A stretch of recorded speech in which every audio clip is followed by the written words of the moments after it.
안녕하세요. 시사건건 홀수영입니다. 자, 이번에 다룰 이야기는 흐름을 제대로 탄 이재명 후보 이야기입니다. 자, 여론조사 결과가 하나씩 발표가 되고 있습니다. 이제 곧 여론조사 결과를 발표할 수 없는 깜깜이 선거 구간으로 들어가기 때문에 지금의 여론조사 결과를 분석하는 건 매우 중요합니다. 여기에서 기세를 얻는 쪽이 결국 당선될 확률이 매우 높아지기 때문이죠. 자, 여론조사 결과들 하나씩 보면서 그 흐름을 한번 분석을 해 드리겠습니다. 자, 오마이뉴스 의뢰로 리얼미터가 조사를 했습니다. 국민의힘 윤석열 후보가 41.9%, 더불어민주당 이재명 후보가 40.5%, 오차 범위 내 접전이 펼쳐지고 있습니다. 자, 그런데 이것만 보면 안 되고 흐름을 좀 봐야 돼요. 윤석열 후보는 저번 주 42.9%에서 41.9%로 하락한 반면에 이재명 후보는 저번 주 38.7%에서 40.5%로 상승했습니다. 자, 리얼미터 조사에서는 거의 처음으로 40%대에 도달을 한 겁니다. 리얼미터, 이재명 후보 지지자들은 정말 안 좋아하는 여론조사 기관이죠. 언제나 윤석열 후보가 앞서는 결과가 나왔던 여론조사 기관이 바로 리얼미터입니다. 자, 리얼미터에서 이런 결과가 나왔다는 게 굉장히 고무적이라고 볼 수가 있고요. 처음으로 40%대를 돌파했다는 것도 의미가 있습니다. 그리고 자세히 보시면 응답률이 11.3%가 나왔어요. 리얼미터는요, 응답률이 대체적으로 7%대, 8%, 이 정도밖에는 나오지 않던 그런 여론조사였습니다. 낮게는요, 한 3%대의 응답률이 나온 적도 있어요. 자, 전체적인 거를 종합해 보면 이재명 후보의 지지자들이 결집하기 시작했다라는 걸 알 수가 있습니다. 리얼미터 여론조사의 응답률이 굉장히 많이 올라갔다. 이건 이재명 후보의 지지자들이 활성화되고 있다. 이런 식으로 해석을 하거든요. 제가 오늘 오전에 업로드한 영상에서 문재인 대통령의 지지율이 고공행진을 하는 것, 이게 이 지지자들의 마음에 불을 붙일 수 있다. 이런 분석을 해드렸잖아요. 자, 리얼미터 여론조사의 응답률, 이런 부분을 좀 보면 지지자들의 마음에 불이 붙고 있다는 걸 알 수가 있습니다. 결국은 이재명 후보는 리얼미터 기준으로 상승세를 타고 있는 중이고 윤석열 후보는 하락세를 타고 있는 중입니다. 이 부분이 정말 중요하다. 흐름이 완전히 바뀌었다. 이렇게 해석할 수 있습니다. 자, NBS의 여론조사도 나왔는데요. 이것도 한번 살펴보죠. 2월 넷째 주 NBS 여론조사 결과는 윤석열 후보 39%, 이재명 후보 37%, 오차 범위 내로 다시 붙었습니다. 저번 주에 40%대 31%가 나와서 많은 지지자분들이 정말 멘붕에 빠졌잖아요.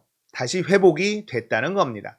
자, 꽤나 신뢰할 수 있는 여론조사 기관의 결과들이 나오고 있다. 많은 분들이 리얼미터의 결과를 굉장히 신뢰하지 않는 경향이 있는데 저는 개인적으로 그렇지는 않아요. 전체적인 흐름과 추이를 보기에는 리얼미터의 여론조사는 꽤나 의미가 있습니다. 자, 여론조사 결과는요, 그 지지율 자체, 그 숫자만 보지 마시고 추세를 보세요. 흐름을 보고 추세를 보는데 참고를 하는 정도로 생각하시면 됩니다. 자, 이렇게 최근 여론조사에서 흐름이 상승 곡선을 타는 건 이재명 후보고 하향 곡선을 타는 건 윤석열 후보다. 이걸 알 수가 있는데 저는 이것보다 더 큰 변화를 느끼고 있습니다. 이게 어디냐면 언론사의 태도. 이게 진짜 크거든요. 많은 분들이 조금 의아하다라는 생각들 가지고 계실 거예요. 요즘에 언론사들이 김건희의 주가 조작에 관련된 뉴스를 꽤나 비중 있게 보도하고 있습니다. 저는 여기를 주목하고 있어요. 언론의 스탠스가 바뀌고 있다. 조중동은 여전히 침묵하고 있기는 해요. 하지만 그동안 국민의힘 쪽에 기울어져 있었던 많은 언론사들이 김건희 주가 조작 사건에 대한 보도량을 늘리고 있습니다. 이게 지금의 여론조사 결과보다 더 긍정적인 흐름이다라고 보는데요. 결국은 언론들도 더 이상의 쉴드는 불가능하다, 이렇게 판단하는 곳이 늘어나고 있다는 반증이기도 합니다. 자, 여러분들, 이 뒤에 사진, 박근혜 탄핵 때 국민들이 거리로 뛰쳐나왔던 이 사진. 이 당시에 국민들은 촛불을 들고 박근혜 탄핵을 외쳤죠. 그리고 실제 그 일이 일어났습니다. 전 세계 민주주의 역사에 한 번도 일어나지 않았던 엄청난 일이 대한민국에서 벌어졌어요. 그런데요, 이 당시에 탄핵이 가능했었던 정말 큰 이유 중에 하나로 조중동의 배신, 이걸 꼽고 있거든요. 조중동으로 대표되는 이 언론들이 박근혜 쉴드를 포기하고 공격 모드로 나섰던 것, 이게 정말 주요했습니다. 그렇기 때문에 국민들이 촛불을 들고 거리로 나올 수 있었다. 저는 이런 생각을 가지고 있거든요. 여전히 대한민국에서는 조중동을 필두로 하는 이 보수 진영의 언론들이 가지고 있는 파워를 무시할 수가 없습니다. 지금도 보십시오.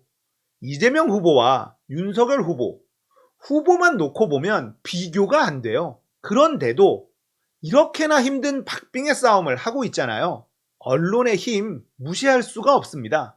지금까지 그렇게 편파적으로 보도했던 언론들이 김건희 주가 조작에 대한 보도를 늘리고 있다. 자, 그렇다는 건요, 언론사가 변화의 흐름을 감지를 했다, 이렇게 분석하는 게 타당해요. 자, 김건희의 주가 조작, 이건 진짜 큰 사건이거든요. 엄청난 중범죄예요.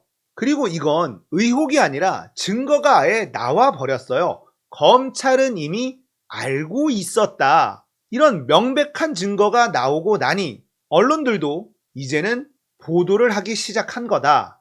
그런데 이렇게 생각해 볼 수도 있어요. 그러면 그동안에는 확실한 증거가 없어서 보도를 하지 않은 것이냐 라고 한다면 그건 아닙니다.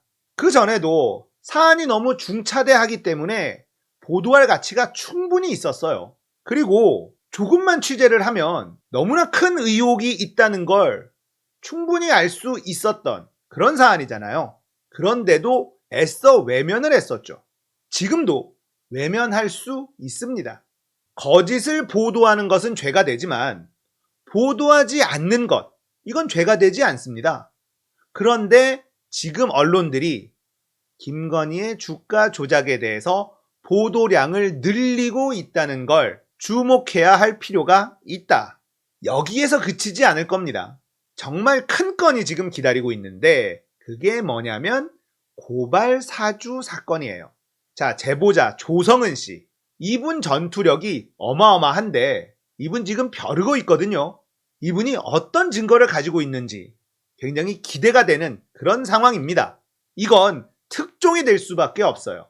왜냐하면 고발 사주 사건은 윤석열 후보 본인이 직접 연루되어 있기 때문에 아내인 김건희가 주가 조작을 한 것도 큰 건이지만 고발 사주 사건은 국기문란 그 자체란 말이죠. 그리고 대통령 후보 본인이 연루되어 있는 그런 사건이라는 것. 그렇다면 폭발력은 더 강할 수밖에 없습니다. 자, 지금의 언론들이 슬슬 태세 전환을 하는 이런 흐름이 포착이 된다. 저는 여기가 더 중요한 포인트다. 이렇게 분석하고 있어요. 여론조사 결과를 보고 지지율이 너무나 초접전 상황이니까 그래도 힘이 좀 빠지시죠? 아니, 어떻게 저런 후보와 이렇게 박빙의 승부를 펼쳐야 하느냐, 이런 생각 드시죠? 저도 그렇습니다. 하지만 우리는 아군이 너무 적습니다. 저쪽은 말이죠, 당이 있고 후보가 있고 언론이 있고 검찰 권력이 있고 사법 권력도 있어요. 이들이 하나로 똘똘 뭉쳐서 싸우고 있다라는 걸 생각해 본다면 지금의 초접전은 대단한 겁니다. 당황하는 건 저쪽일 거예요. 이렇게까지 하는데도 격차가 안 벌어져? 계속해서 쫓아와? 오히려 흐름이 바뀌었어? 당황하는 건 저쪽입니다. 우리는 더 힘을 내야 돼요. 생각해 보세요. 김대중 대통령, 노무현 대통령, 문재인 대통령, 우리가 쉬운 선거 한 적 한 번도 없었습니다. 결국 끝까지 절박한 쪽이 이기는 거예요. 주변에 단 한 명이라도 더 설득하는 노력이 필요한 겁니다. 확실한 건 흐름은 바뀌었어요. 이제부터는 더 절박한 쪽이 이깁니다. 지지율이 너무 초박빙 싸움을 하고 있다. 그렇다고 해서 힘들어하거나 좌절하지 마십시오. 기득권들이 하나로 똘똘 뭉쳤는데 우리가 대등한 싸움을 하고 있다. 이렇게 생각하셔야 됩니다. 그리고 우리가 이길 수 있다라는 것. 이걸 꼭 기억하셔야 돼요. 절박한 쪽이 이번 선거 이깁니다. 오늘 이야기 여기까지예요. 공감되셨다면 구독, 좋아요, 알림 설정 부탁드릴게요. 감사합니다.